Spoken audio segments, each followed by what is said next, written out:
Welcome back, ladies and gentlemen, to another video review. I am the techgooch, and up for review this time is a router for all you people out there with networking needs. This is an eero router. I did get a 3-pack. Eero actually sent these over to me for full disclosure, so they sent these over for me to review and showcase them to you. I did not get paid for this review, so this is literally my honest review of it. But in that case, they did send it for a 3-pack. Now, the eero router is a small, little router, roughly a little bit larger than like an Apple TV. That's what it kind of looks like, just a white, little bit larger Apple TV.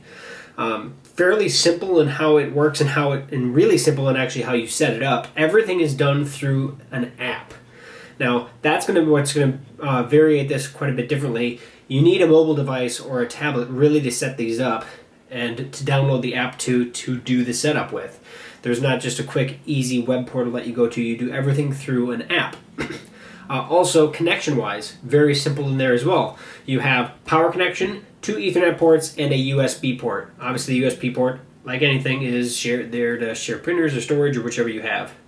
The Ethernet ports, there is not a dedicated LAN or WAN port at all. They're just 2 Ethernet ports. You can use them if it's the main router. Your modem or your internet connection is going to come in on one of them, and then the secondary you can use to hardwire either a device itself specifically, or how I would highly recommend doing it, if you need Ethernet connections, get a nice gigabit switch, put it in here, and then you'll have multiple ports to connect to. Now, of course, this flies, being awesome. So you can obviously expand this with an Ethernet switch. If you don't really need hardwire connections, everything you do is wireless anyway. It's not really going to pertain to you. But in my case, I try to hardwire as many things as I possibly can, which I have a 8-port switch that's connected to this. In the 3-pack here, you get 3 of them in total. One is going to be your main eero router. It's going to connect directly to the modem. It's going to actually spew out the IP address and assign everything to the network. The secondary and tertiary one, the second and third one here, those you will actually place throughout the house to expand your Wi-Fi network. It's kind of like a wireless extender, right? You can either do it hardwired through Ethernet cables, or you can actually just do kind of like Wi-Fi repeaters, right? Wirelessly extending your network throughout the entire house. Really, really easy to do. If I compare it, it's going to be the closest possible. The one that's going to be closest possible to this is how the AirPort series from Apple does it. You do everything through the app, you set everything up. However, if there's one thing, I think eero does it better on how the app experience is to get them to extend.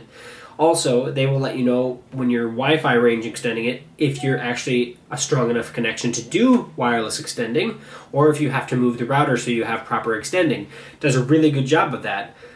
In my house, I already had all the Ethernet cables ran, so I first tried wireless extending, was really easy. My far one in my bedroom, it told me straight out, no, you don't have a good enough connection wirelessly there at where I was placing it, and so I would have had to move it, or in my case, I just plugged it into the hardwire and then it ran perfectly. So depending on your setup, most people are going to do it wirelessly rather than probably Ethernet based, so it will let you know if you're actually within range, which is awesome. Big thing obviously was speed.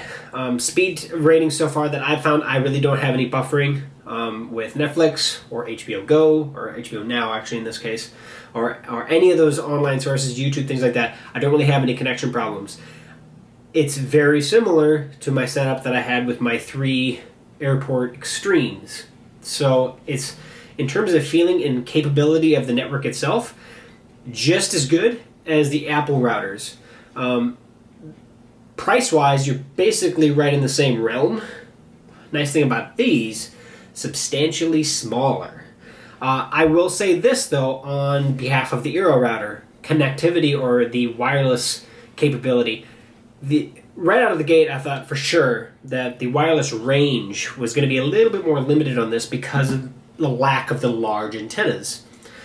One thing they did really good, in my opinion, is they put a really nice antenna actually in this small little cavity. I have a backyard that extends probably 200 feet from the back of my house. In the rear of my yard, I almost never am able to connect to Wi-Fi. no matter which router I had, from my Apple Airport routers to my Netgear, my big Netgear, that 5400 series, the 5300, right? That big guy, even with all the antennas it had, I still couldn't get any connection at the back of my property, back where my garden is. Now, I'm not going to say that I connect regularly to this, but this is actually the first router that I actually can connect to Wi-Fi at times. So I don't say that at that distance in my backyard that it's great, but it does actually connect to it. So that, basically, I'm not going to say that, oh yeah, at that distance it was so much better, but I was connecting to it. And that's the thing. Even without those gigantic antennas sticking up, I was actually connecting to this guy from a distance. Now, of course, I have 3 of these running, and so you have 3 different access points, so you have multiple access points to connect to, and all 3 are running the exact same antennas, and they're working in conjunction with one another, so it was fantastic in that realm. The other thing is, within the app itself, and I'm actually going to pull the app out, and this is going to be one of those things that I hope that they do fix. I actually did talk to them earlier today regarding it. In the app itself, and obviously you can see right here I have one of the routers, it's giving me an exclamation point, hey, it's not connected, that's this one. 2 of my routers are currently running. It tells you the connection speed to the router, so I can actually refresh this anytime just by pulling down. This is the main menu of the app. It'll tell me what my connection speed is to these guys, to the internet. So, and it's based at the main router, not on the secondary and third routers. So right now it's saying that I have a 30 megabit per second download, 26 megabit per second upload. I actually pay for a 150 connection. If I go to my computers, if I do anything off Wi-Fi, it's substantially faster than that. So like when I ran this, I ran both speedtest.net as well as fast.com, which is Netflix's reporting agency, or their little website that you can check your speed rating to the Netflix servers. And I was running between 120 and 160 megabits per second. And that's hardwired through my eero router directly to my internet. So when I talked to the guys about this in general, they said, the speed tests on that, the fast.com, those are going to be actual hardcore tests. Those are going to actually give you an actual rating. They're working on getting these to be more accurate, and they said a month or so before they'll actually have more accurate readings in the app here. But he was kind of, it shouldn't be that much of a difference, but at the same time, they're working on making this better. I'm actually going to use this because I can actually run these speed tests when I'm not on my Wi-Fi network, which is one of my favorite things about this. I can be in Florida on vacation, thousands of miles from my house, and actually do a speed test rating from my router on my app and let me know, hey, do I have internet connection? And that's what I use it for more than anything else. Is my internet running, so I can make sure that maybe my security cameras are running, my Wi-Fi thermostat has connection, things like that. So this makes it a really nice tool to let me know, do I have a connection, and is it a good connection? So at 30 megabits per second, you can basically do about anything. It's just doing multiples of anything is kind of be a little edgy, right? 26 upload is fantastic. So the upload seems to be spot on every time, because that upload almost matches everything that fast.com or speedtest.net was telling me. It's just the download speed is way underrated, at least on my system. And what I was told was they're working on it. So that's fine. And to be honest, I wouldn't use these numbers anyway. I just do it just to see how good my system's doing. But it gives me at least something there. Tells you how many, right on the front page here, tells me how many devices I have right now running on my network. Right now I have 18 devices, which is on the low side. Probably mainly because I pulled this one off and anything on that section of the house isn't connecting to anything. And of course I have several people that are not here right now. Also, if I go into the menu here, I'm pulled down here. So I can have guest access. I can grant guest access. So if I click on this guy, it'll tell me anything I want to do here. I can enable the guest Wi-Fi. So, and then you can disable it at the same time. Let me back up here. Family profiles. I can go into family profiles. I have not done any family profiles, but you can actually grant, like your kids, you can limit their access. You can limit the amount of access they have, but also websites, things like that. Of course, like any big router, but family profiles is a neat thing that you can do. Network settings are going to be your actual IP address. You can change your Wi-Fi SSID. You can change your password. Advanced settings here, you can get into your internet connection, DNS, DHCP, reservations. If you want to actually reserve ports for specific computers or devices, you can do that in advanced settings within the network settings. And then you can even do UPnP, so universal plug and play. So, and then if I go back, there's going to be a help. Help's going to be how to contact support.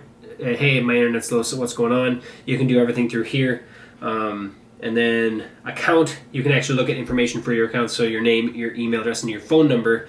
The nice thing is that when I called in from the phone number that's listed on my account, when I was talking to him, he was able to actually pull up my router. Hey, one of your routers is down. I said, yep, I actually have it pulled off because I'm going to be doing a review on your network, or on your modem, on your router. Geez. So anyway, and then there's a switch network. So if you had multiple eero networks, you can actually connect and control multiple of them through the app and through the switch network. Down here is where you would do that. So once you log in, you actually log in. This isn't based on me connecting to my Wi-Fi, so even if I'm not, let's say, let me actually do this. So I'll pull Wi-Fi off of my phone. Now I'm actually connected to Verizon's LTE. If I go into the eero app, I'm still accessing it. It's still telling me what's online. And if I pull down here to refresh the settings, it's telling me speed test. It's running a speed test right now on my network. Even though I'm not connected to Wi-Fi, it's still doing the speed test. One of my favorite things about the app. And like I said, though, accuracy is going to be a little bit of a hindrance, at least currently. Sounds like they're working on it, so can't wait to see what that. My time with the router so far has been nothing but fantastic. The thing that really, like, the last router, one of the last router reviews I did was on one of the brand new high-end Netgear. That guy, the X8, really fast router, not the most reliable router, at least in my hands. Now, of course, maybe I had a problem. So yeah, it looks like my down to 29 megabits per second. Now, of course, my daughter's on Netflix right now, but that's what it's saying it's running at. This guy, I have not had a single interruption of network. I have not had any problem with my network coming into my modem, and I've never had network go down on my Wi-Fi. I have not had to unplug one of these. I've never had to restart one of these. I've been running them for over a month, and that's over a month solid straight of constant internet. I've never had a phone call from my wife when I was at work or somewhere saying, hey, why is the Wi-Fi down? It has been even more reliable than my Apple routers. And my Apple routers, I will talk to anybody about reliability, because that's the one thing they were very reliable. These are just as reliable, if not more reliable. The nice thing about these routers as well is they are MUIM, so MIMO routers, MIMO routers, MIMO. Multiple in, multiple out. I will have multiple connections in and out of the router, and they will keep everything running as fast as they possibly can. So, to make the review not last a half hour long, if you're looking for a router, specifically a router to extend your network within your entire house, and you have an aging router and you're looking to do something, look at the eero routers. Look at the 3-pack. It's definitely worth looking into. For the price, if I compare them, out of the gate, you look at 3 routers, it's not inexpensive. But if I look at other options, it's actually right in the realm of things. And the beautiful thing about it is anybody can set these up. And they're really easy, and they're very reliable. I have no problems recommending the eero routers to anybody, even gamers, because I have not had any problems. That said, if you're looking for the fastest throughput router possible, I would still look to the high-end Netgears or the high-end Linksys, because they're going to have a lot faster capability in terms of really fast hardwired connections. But if you're looking like probably 90 to 95% of Americans for a good Wi-Fi router that is fast, easy to maintain, check out the eero routers. I want to say thanks for everybody coming by. I'm going to be doing another video on my Geek Smart channel on installation and how I actually did these and running through the setup of them. So keep an eye out for that. I'll shoot a card over on this video as well, so keep an eye on that. But I want to say thanks for stopping by. Thanks for watching. And if you have any questions or comments, post those below. Check us out on Facebook, Twitter, any of those. It's just at techgooch. Also at thetechgooch.com. Eventually I'll get to actually building the website a lot better than it currently is. However, check us out on all the social media. And I want to say again, thanks for watching. So does the fly. He says thank you as well. And we will see you on the next video.